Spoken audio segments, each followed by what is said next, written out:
Успешное воспитание в школах обсудили участники Республиканского форума для педагогов «Образование, государство, общество». С прошлого года в Коми возобновили работу объединения заместителей по воспитательной работе на республиканском уровне. Аналогичную систему планируется создать на уровне муниципалитетов и каждой образовательной организации.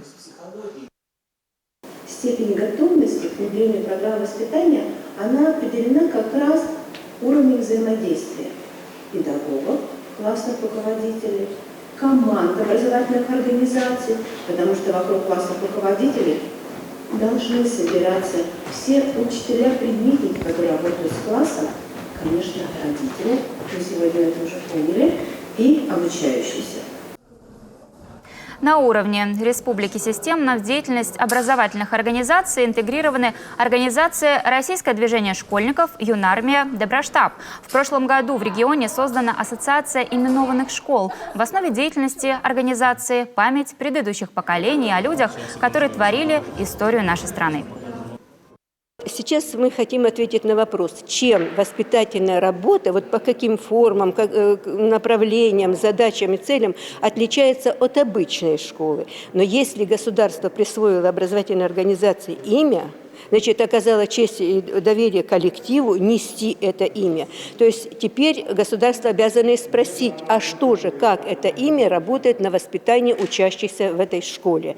И у нас вот школы, 38 я их назвала, они все в одном экземпляре. Ну, например, в Печоре школа Андрея Стенина, в Княж-Погосте Алеши Ларионова, это подводная лодка, Андрей Стенин – это Донбасс. В Печоре есть школа имени Ивана Егоровича Кулакова, это парламентарий.